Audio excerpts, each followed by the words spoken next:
Okay, so hurry up. Is it? It's now recording. Hi guys, welcome to my show. This is Gigi Talks, or whatever. Whoa, the rebrand is crazy. So we're taking away more Guys, black women. whoa, hey, hold on. What are you gonna say about that? I stay with Martin Luther King. Okay, it's not like that. I'm Mexican. It's fine. They do have a king thing. It's yeah. I got bullied for that, right? Can you speak in Spanish? I think that's why you got bullied. A lie was not said. I plead the fifth. It's your turn. Anyways, hello everyone. I'm your host Pilar, and welcome to Pal Talks. I wanted to switch up where I do it. Oh. Pal Talks. Sorry. I'm here with Gigi. Hi. and Genevieve, Gigi, Jen, whatever. All of the above. all of the above. Period. And what is it that you do, Jen? Dude, the amount of self-control it took not to say your mom. I'm so sorry. I do everything. I do lots of things. Can you list some of those things? I tattoo, and I write books, and I paint, and I draw, and I do things. I do art. Oh, love that. I do And art. speaking of doing life and art, can you walk us through, because we can see you are yatted, so can you walk us through which of these tats you've done on yourself? So the fun one is the stomach. Is this guy. It's an Oni mask. That was a fun one. Everybody gets super excited when I'm like, I did this. And they're like, no, you didn't. What do you mean? How long did it take? Well, I did it 2 sessions, so it was, I think probably total like 4 hours. It was not a huge deal. I did this one. Uh-huh. I did more of them. I did the pomegranate on my leg. I did the rat on my leg. This is the first tattoo I ever did on skin. So that was super fun. We love her. Big fan. We don't talk about that one. Is it because it's so It's shaded? shitty. It's bad. It's a bad one. Wait, did you watch season 2 of Velma? What's that? The show Velma by Mindy Kaling on Max. But it looks like Scrappy Doo if Scrappy Doo were a Chihuahua. Oh, cute. It's Fantastic Mr. Fox because it's my favorite movie. It's the. I thought that was a Chihuahua. No, it's bad. Oh. And that's what I'm saying. It's bad. It's a bad tattoo. And I know. Oopsies. Look, I'm humble. But hey, when learning any skill, there are going to be some times where you you're just gonna fuck knock up. it out the Oh, park. Other times sure. it's terrible. And that's, that's most of the time. But you grow, and then you can do a really sick. I've never dropped the mic before. That was crazy. Oh, this is my most recent, the Joan of Arc. We love her. She's almost done. I have to finish her up a little bit. We love Joan of Arc. We're big Joan of Arc stands. We love Joan of Arc. Opinions on Mother. Zendaya's outfit for the Met a couple years ago. I don't know. A couple might be. Oh, but the Joan of Arc. cathedral like theme. Yeah. one or whatever. Heavenly Bodies. Heavenly bodies. Heavenly Bodies. Yeah, no, good. Good, great. I love any Joan of Arc costume. I feel like you can't go wrong. And what is it about Joan of Arc that really speaks to you? She's just a bad bitch. She's mother. She's a bad bitch. Uh-huh. The flag. Once I'm finished with it, I don't know how to say it in Latin because I'm an uncultured swine. It's one of her quotes, and it's "I'm not afraid. I was born to do this." And I dig that. Like goosebumps, right? Like I want to take my skin off. That's how that makes me feel. Like this is it. Like I'm here to do the shit that I'm here to do. Like if I care about it, like I'm gonna get it done. And like why would I be scared? I like a healthy amount of like anxiety is like yeah for sure. If you're pursuing a passion, like why would you be terrified of that? I love it. How have you seen that play out in your own life? Because for those of you who don't know, Jen has taken a very untraditional path to life and career, but is still thriving and surviving and coming into the bad bitch that they are. So can you tell us about just like how you feel like you've embodied that? A lot of the life choices I've made have been unorthodox at best. I think a lot of it's been like kind of doubt, I guess, from people like, oh, are you sure? Like, I don't know if that's gonna work out for you. I think a lot of my mindset in life has been like, it's not gonna not work out. How do you feel like you show that through the work that you do, whether it be your tattooing or also your writing and artistry? That's a good question. Okay, journalism major. Okay, You okay. see? I think like everything I do is very much so like not intentionally a fuck you to anybody, but I think it definitely comes across like that. I think my existence as a whole, people are like definitely feel offended by it. Yeah, so I love that I referred to myself as she like 5 times in this. I go by they them. I misgender myself literally on the daily. I think the thing that I usually tell people is like just please don't refer to me at all. Why are you talking about me? And what are you saying? Are you mad at me? Like, I'm sorry, I'm trying so hard to be serious. No, it's okay. I knew this was going to be a very unserious interview. When did you, I don't want to say like come to terms, but I'm feeling like, for lack of a better term, like come to terms where it's like, oh, this is like how I want to and need to express myself for it to feel right. I think the first time I thought about it was when I moved into that house I lived in when I was 18. Yeah. I had a few roommates that were non-binary or just not cisgender, and I was like, wait, you can do that? Nobody told me you could do that. And they were like, yeah, do whatever you want. I was like, fucking sick, dude. That's tight. For a minute I went by she they, and then you know this, it's just more so when you go by she they, people are like, oh, so she's fine, and then that's all they do. But I just kind of felt like it would just be easier to be like they them, because people still call me she her, but people are a little bit better about the they them when it's just that. How did that feel when you're just like, oh my gosh, this is the thing for me? Stressful. Stressful. Yeah. Now it's opening a new door of like, oh fuck, now I gotta tell people this shit. Now you have to deal with like what people are gonna say about it, especially being somebody who is so femme presenting and loves being femme presenting. I love wearing tiny little shorts and tiny little tops and doing my makeup and my hair, okay? It's my favorite thing. I got the lashes are so fun. The lashes I are love cute. it. The lashes It's are so really cute. I like being kind of girly sometimes, but sometimes I don't. That's the thing, is like people get fucking confused, and a lot of people are like, it's too much, I don't care, like it's too complicated, and it's like not complicated at all. It's like, just change the pronoun. Guess what? Still the same person. It's so crazy how that works. It's very comfortable. It's just in certain environments can be stressful. I feel like you found a really good environment with like where you are, like what you do work-wise and stuff, where you feel plug park grounds, dude. Plug park grounds. All my ATL homies fucking come to park grounds, please, for the love of God. We love it. I work here. It's fucking sick. Please, we have events and stuff. Anyways, very safe environment. Thinking about, again, non-traditional, with the aesthetical choices. Aesthetical? I hope that's a word. If not, I'm coining it. How was it that you found a place where it's like, oh, they will accept me? Because I feel like some people would be like, oh, look at how scary, you present. Yeah, scary little persons. I got my first ever, a kid was scared of me the other day at the store. I felt really bad.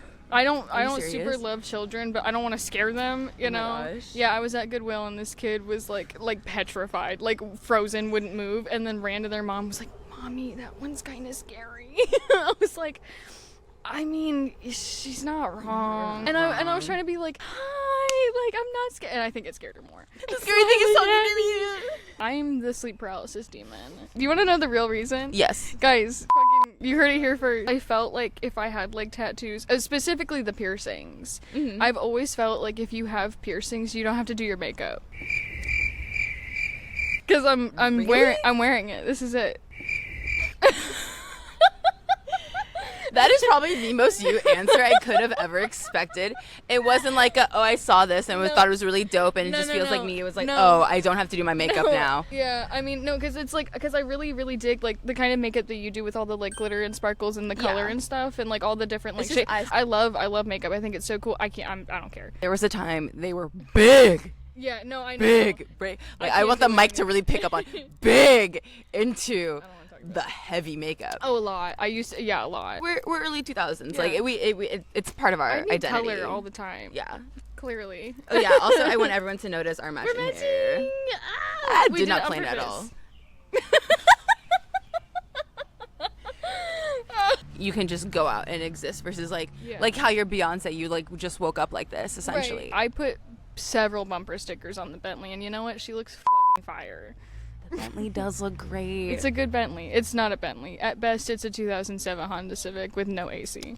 I don't know, the perspective I've always taken is like, either fucking do it or die. And I know that's like super aggressive, but like, what else are you gonna do? You're just gonna sit around forever? Like, you're not gonna do anything? It's do what you love or shut up.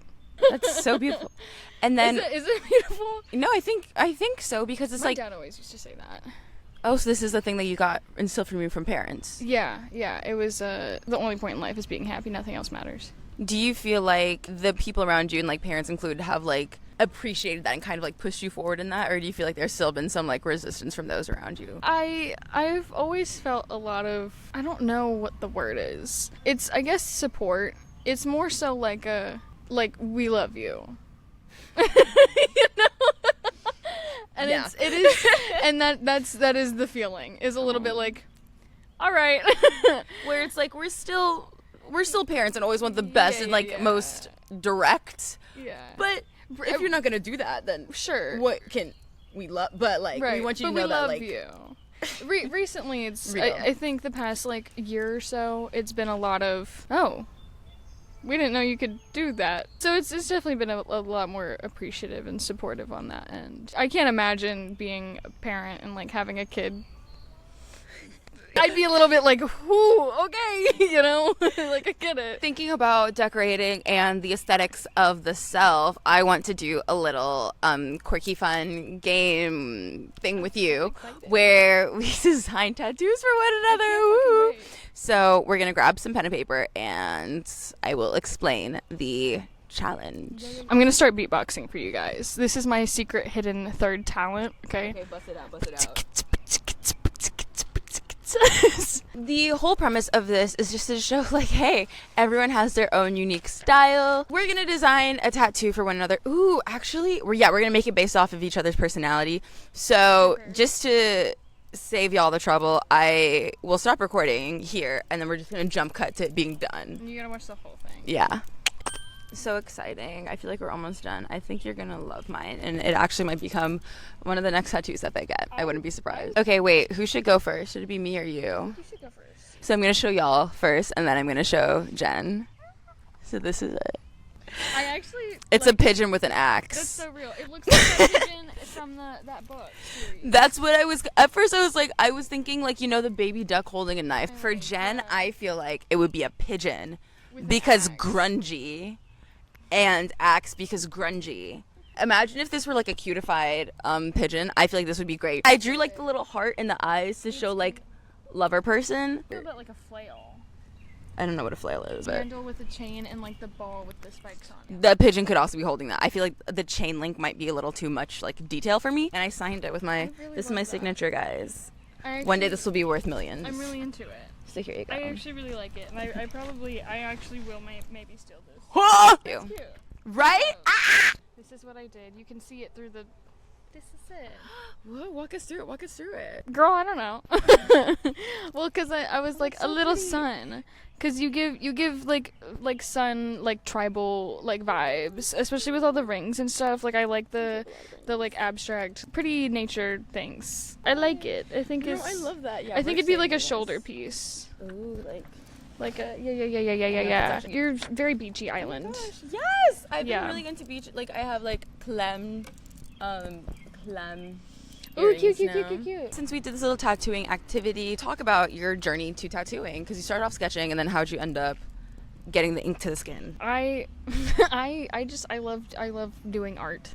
I think that art is the basis for culture and society in a broad sense. I think that you can't have humans without art and vice versa, which is really, really cool to me. And so the idea of like having my art on people forever, then they're just like outside. About. They're like in the world, like with me on them is like super cool. So is making yourself last, and I don't want to say immortal because eventually all people will die, but like just making yourself like. Are you my therapist? What's happening? I think it's just cool that like people like are like, yeah, stab me for 3 hours because I really fuck with your art. Like that's crazy. Sorry, that's crazy. Like that is insane. I said book with me. No, please, dude. That must feel great as an artist to feel trusted. Because that takes a lot of trust to be like, yes, I want this on me forever. So you better be sure, dude. When someone comes to you and is like, I want a tattoo, do you ever talk them through, you know, placements, you know, they're like, okay, you sure you want this? Like, do you give them that kind of walkthrough? Oh yeah, absolutely. This like new wave of like artists, like young artists who are like making tattooing for the first time really a like really, really safe and welcoming environment. Because I mean, for the longest time, traditionally, it's, you know, these like old scary white men that are like, you don't know pain. I eat pain for breakfast. Nobody cares. And so like it's just really cool to like have these really, really cool spaces and really cool artists like kind of emerging, creating new spaces for new art and inclusion, and I think that's like really fucking sick. And speaking of, you know, new art inclusion, you are also an author that has words and literally the art also in it. So can you talk about your books and where that comes from? Yeah. Oh, because I love tattooing, but that's my baby, you know? Oh yeah. Because nobody reads my shit. I don't make money off of it at all. And it's I read your posts. But I love it. Thank you. Nobody else does. Have you seen like the engagement on those posts? Because I mean, you see the shit I post my titties on my Instagram, and then it's like, 500 likes, and then I'll post like my poetry, like, talking about like my childhood trauma, and it's like 15. It's like Real. people are like, shut up, get naked again. Like, nobody cares. Show the dick. Show me your titty. That's kind of it. Yeah, I started writing in actually 8th grade. I like to talk, and I realized pretty quickly that nobody wants to listen, so I started writing. I'm really bad at talking. I don't like, hey Gigi, how you feeling? That's tough. So I just started writing. Okay. And I mean, I'm not good. And I don't mean that in a bad way. I mean, like, you're nobody's good. Like, it's just words. Yeah. It's just how people feel, and but I like that. I like that it doesn't matter. And was this something that you found, like, provided, because you said you like talk about your childhood trauma, like, was that something that actually did provide healing, or was it just a space to vent? It was probably the only reason that, like, therapy made any bit of a difference for me, because I just, like, I don't super love to, like, harp on things. I don't super love to talk about my feelings, because I feel like it's whining, Fair. And not saying you shouldn't talk about your feelings. Cool So to make real. it pretty. Yeah. Yeah. And you make it very beautiful. Thank you. I try. And can you talk about the inspiration for this book versus the first one, or is it kind of coming from the same place as, like, a continuation? Yeah. So I have 2 published books right now. The first one is Exit 6. Please don't read it. It's really bad. Don't read it. I try not to tell people about it. I was 16, okay? I hated everything. The world was ending, and it is what it is. But I think it's a cool progression, though, to see it, where it's like, wow, like, dude, it was not that deep. And then the second book was very much so kind of that mindset of, like, all right, it's gonna be fine. Yeah. Don't know how, but But it will be fine, and I'm gonna That's try and beautiful. figure it out. The newest book is kind of that aftermath of, like, okay, things are better, but it's not always gonna be better and better and better and better. It doesn't go this and then Okay. plateau. It's Yeah. and so it's kind of that, Ebbs and like, flows. coming to terms with, like, I'm better and things are better and I feel better, but sometimes I don't, and that's not a bad thing, I think. I don't know. You tell me. What is your hope with having these books out there in the world? Oof. Not having it inside my body anymore. That's kind of it. Okay. Yeah, it needs to be out. It needs to be away. And after you write, do you feel like it's been, like, a total release? And, like, do you ever come back to those, like, emotions and, like, the places that you go to, or, like, it's out and done? I reread the second book a little bit sometimes. It's definitely cool to, like, look back on it. And sometimes I'll, like, kind of revisit those feelings, but it's in a different way. I mean, because, the first book I think I started at 16, published it when I was 17 or 18, and the second book I published at 20, which I'll be 23 this year. Woo! It's different. I'm, like, different feelings, for sure. Or different, like, vibe. And to wrap up this beautiful interview, and thank you so much for your time. Thank you for your time. Such a Thank you busy for flying to person. New York just to film this with me. Totally meant Atlanta. You totally meant Atlanta. Thank you for flying from New York to film this with me. Guys, I don't know if you knew that, but she only came to Atlanta just to do this. She's was just for She's this. leaving after this. No, literally, like, I have a flight soon, so that's why I have to Yeah, wrap this you up. gotta get going. Give advice to... I just noticed your shoes. I'm wearing the Elmo John Cial.